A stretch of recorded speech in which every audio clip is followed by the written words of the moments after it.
Union budget 2026 में bio pharma शक्ति initiative के लिए 10,000 करोड़ 100 मिलियन का डेडिकेटेड बजट एलोकेट किया गया है। यह इनिशिएटिव अगले 5 सालों तक चलेगा और इसके लिए एक ही क्लियर गोल है गवर्नमेंट का कि इंडिया को ग्लोबल बायोफार्मा हब बनाना, जो कि अभी तक इंडिया को जेनरिक मेडिसिन का हब कहा जाता है। सवाल आता है कि बायोफार्मा शक्ति असल में है क्या? बायोफार्मा शक्ति का मतलब है, अगर मैं सरल भाषा में बताऊं, तो भारत में ऐसी मेडिसिन को बनाना जो कि केमिकल से नहीं बल्कि बायोलॉजिकल प्रोसेस से तैयार की जाती हो। जैसे आप जानते होंगे इंसुलिन, जो कि डायबिटीज पेशेंट लेते हैं इंजेक्शन के फॉर्म में, कैंसर के लिए monoclonal antibiotics, auto immune disease के लिए जैसे एडवांस ट्रीटमेंट के लिए, और नेक्स्ट जनरेशन वैक्सीन के लिए जो मेडिसिन यूज होते हैं वो बायोलॉजिकल मेडिसिन ही होते हैं या बायोसिमिलर मेडिसिन।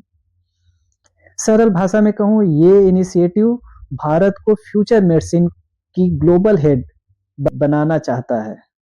गवर्नमेंट का ये इनिशिएटिव फोकस करता है नॉन कम्युनिकेबल डिजीज पर, जैसे diabetes, cancer, auto immune disorders, क्योंकि आज भारत में सबसे ज्यादा डेथ और हेल्थ केयर कॉस्ट इन्हीं डिजीजों की वजह से हो रहा है। आज इन डिजीज की बायोलॉजिक मेडिसिन हम ज्यादातर इंपोर्ट करते हैं, बाहरी देशों से लेते हैं, जो कि इंडिया में बहुत ही रेयर बनता है और सबसे बड़ी बात, ये बहुत ही एक्सपेंसिव होता है।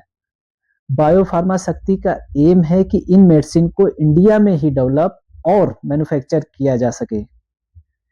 बायोफार्मा शक्ति सिर्फ मेडिसिन तक ही सीमित नहीं है, यह इनिशिएटिव एजुकेशन और रिसर्च को भी ट्रांसफॉर्म करेगा। इस बजट में गवर्नमेंट ने अनाउंस किया है कि आने वाले समय में 3 नए नाइपर स्टेबलाइज किए जाएंगे और 7 जो अभी तक के नाइपर हैं उनको अपग्रेड किया जाएगा।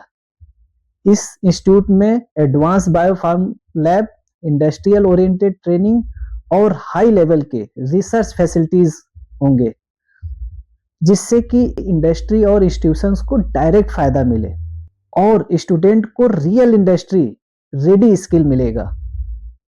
इस इनिशिएशन से सबसे powerful announcement 1000 clinical trial sites का नेशनल नेटवर्क का बनाना है। इसका मतलब कि भारत में faster clinical trial, global pharmaceuticals कंपनियों का इंडिया पर ट्रस्ट और ज्यादा बढ़ेगा और क्लिनिकल रिसर्च प्रोफेशनल के लिए हजारों न्यू जॉब वैकेंसीज आएंगी। बहुत सारी अपॉर्चुनिटीज आने वाली हैं इंडिया में। यह इंडिया को क्लिनिकल रिसर्च का ग्लोबल डेस्टिनेशन बना सकता है। आज दुनिया भारत को जेनरिक मेडिसिन के लिए जानती है, लेकिन आने वाले वर्षों में इंडिया को जाना जाएगा बायोलॉजिकल और बायोसिमिलर के ग्लोबल लीडर के रूप में। इससे क्या होगा कि high value export, better salary, global exposure और strong health care independent India और में बन सकते हैं। अब मैं आपसे इंपॉर्टेंट बात करना चाहता हूं, जो कि इस बजट से आता है। अगर आप फार्मेसी, बायोटेक, लाइफ साइंस या हेल्थ केयर बैकग्राउंड से आते हैं तो बायोफार्मास्यूटिकल शक्ति आपको आपके करियर के लिए एक गोल्डन अपॉर्चुनिटी है।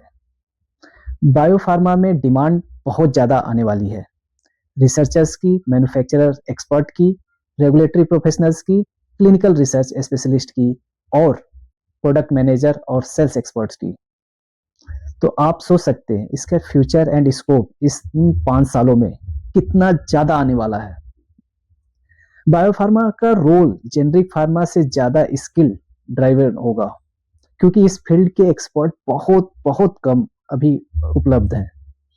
इसमें स्कोप और फ्यूचर बहुत ही ज़्यादा आने वाली है, इसलिए ज़्यादा रिवार्ड्स के लिए आप समझ सकते हैं कि सैलरी भी बहुत ज़्यादा मिलने वाली है, क्योंकि कंपटीशन ना के बराबर है।